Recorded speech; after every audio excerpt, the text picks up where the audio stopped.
Hi everyone, welcome to another Astrology 101. If you are new to this segment, welcome. I do enjoy the company of many. The company of many. Okay. So if you're new, this is sidereal astrology. Of course, I do practice jyotish astrology. Jyotish, and then it's Vedic. Basically, it's called in Western.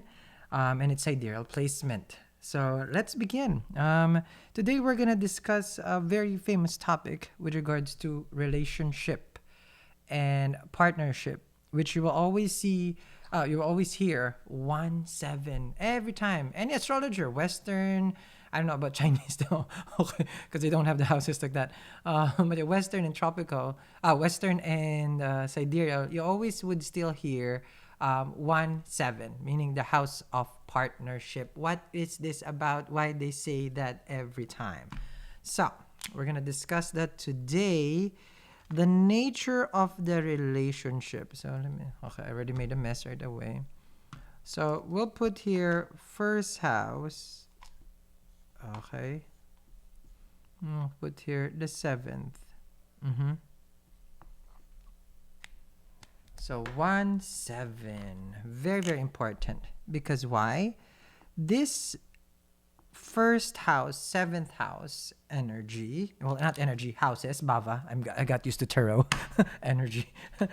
Bhava, which means the houses. Okay, so let's draw a house. So we know that it's a house again. Remember, if you haven't seen, okay, the astrology that we did, it's a house. Okay, so legit house, right? Okay, so we just got that as a reference. And oh, sorry, a mess over here. And then this is your ascendant sign. Okay, so first house equals your ascendant sign. Okay, let me just flip this board to you. Okay, so sorry guys for the shadow. It's a little late at night now, so I had to put on the lights or else it's all gonna be yellow. Anyhow, so first house, 7th house. Why is it important? Because 7th bhava, 7th house, is basically the nature of the relationship that you will have. Now, this varies different ascendant sign because every time every ascendant would have a different 7th house, but it all moves together. But let me explain how it works. Okay, so if you are, I'm gonna give it. I got prepared, guys. If your first house is Aries, okay, first house is Aries. First, this is very basic, guys. Okay, then your 7th house will be, okay, which we all know that. Everybody say it, Libra. And then, of course, you just reverse that. If this is your first house, then this is gonna be your 7th house, Aries. So for Libra, the 7th house will be. So it just goes opposite because if this is the first house, so that we basically cut down the time. Okay. No, yeah.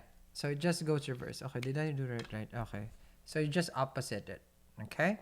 So if you are, let me move it. Okay, you have Taurus as your first house. Then of course your 7th house will be, okay, Scorpio. And then vice versa. If you're a Scorpio first house, then you're gonna have a 7th house Taurus. Okay. Now, these are for people who just doesn't know really what they have in their houses, but this is very basic. Gemini, and then of course you're gonna have Sagittarius, 7th house. And then just reverse it again. First house, 7th house.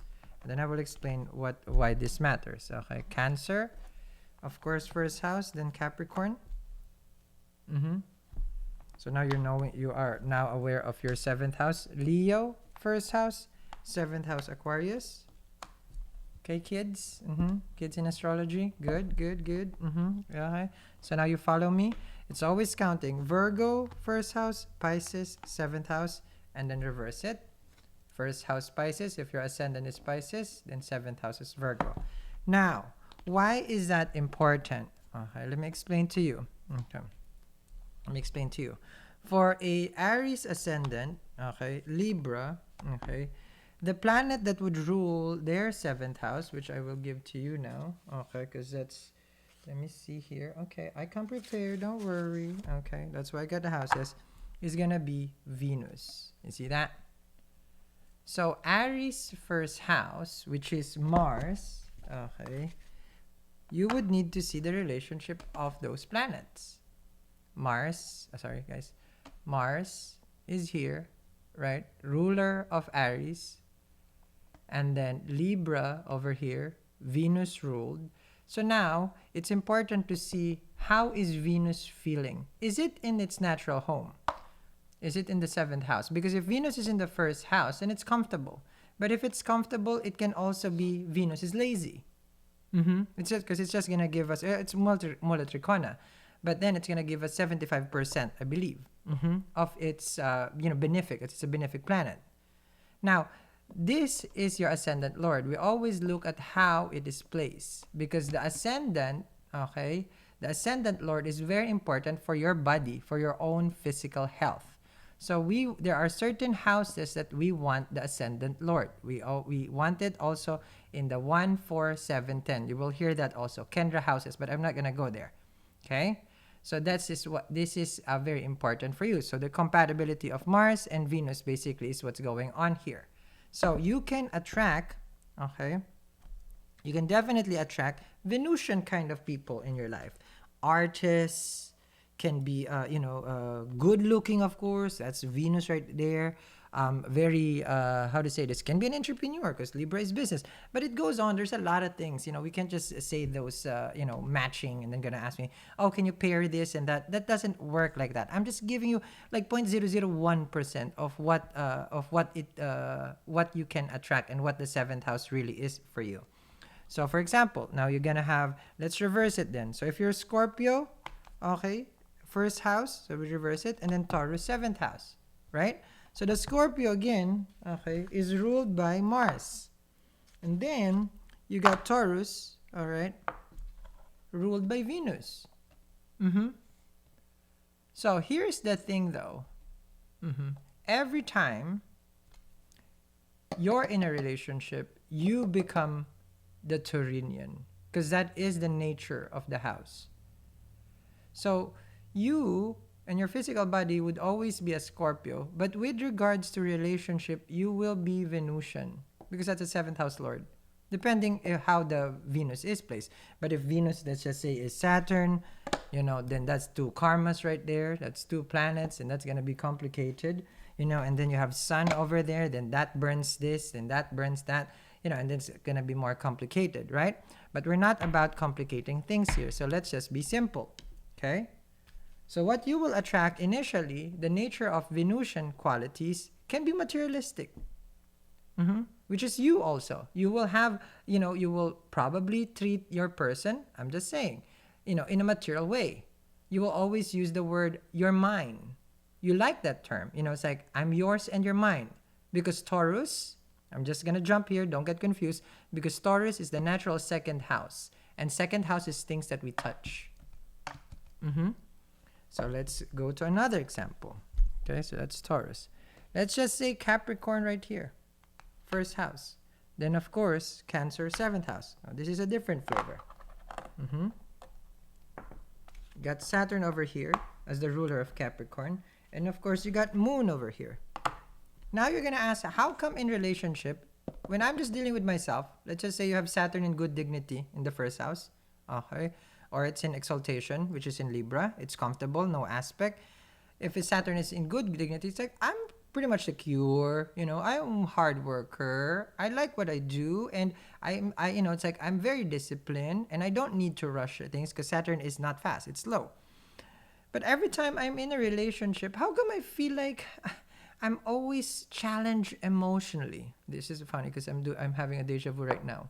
Emotionally, because I'm always chasing someone, because the nature of the Moon, 7th house, is like I'm always chasing, waxing and waning, and there's always a certain mood in my relationship that I cannot figure out. Depends where the Moon is placed, okay? Because the Moon can be in a debilitation in Scorpio, or the Moon can be in exaltation in Taurus. But if the Moon, for example, is just in good place, then chances are the relationship is inharmonious, very, very harmonious. No need to chase. No issues. It's always giving, nurturing, because the Moon is nurturing. It's the queen of the caste system. So it's just giving and giving. So you will find a partner who's very giving, nurturing, and that's the nature of the 7th. And this is your 1st house. So does it make sense now? Okay. So this is just, again, just a little bit of a flavor on what it really means when we say first house, seventh house. Okay. And now that what is your first house and seventh house, you can now explore your chart with where is the Lord of the seventh house and what is your seventh house, because when it comes to relationship, you can forget about this. Okay, you can forget about this side, and this is the only thing that would matter, which is the seventh house, because that's when you deal with people. This is also others, but that's relationship. This can be business, but I'm talking about marriage and partnership here, which is seventh house. Does it make sense? All right. So that's the magic of the seventh house. So you're never your first house when you're dealing with that person. You are your first house, yes, the whole time. You are gonna be a first house because that's your body. That's you. But when you're now in a relationship, you can be a Virgo because there's Pisces first house. So now you become a little bit, perfectionist in a relationship. Because Virgo can have the tendency like we just gotta do the right thing. So a Pisces would actually act like a Virgo when it comes to partnership. And they're not even a Pisces anymore. They're becoming a Virgo. Does it make sense? Because the Virgo is perfection. The Virgo is virgin. The Virgo is pure. So the Pisces would always have a dreamy kind of relationship that they want something pure and almost to perfection, depending where Mercury is, of course. Because Mercury is the ruler of the seventh. Because it adds all flavor to this. Okay? So, if you want to learn more about your chart, about you, this is the perfect time.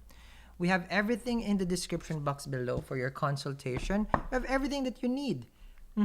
From compatibility, from your birth chart, to a prediction from 1 year, 6 months, to 1 month also, if you just want to try and see it out, you're more than welcome. You can check it out, and it's going to be in the consultation box below, in the description box.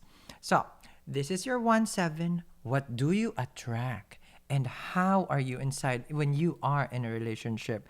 Again, this is just a glimpse of what you can find out when it comes to astrology. Very, very much like a tiny peek of the knowledge that the Vedas has given to us. Thank you very much, and have a wonderful, wonderful day.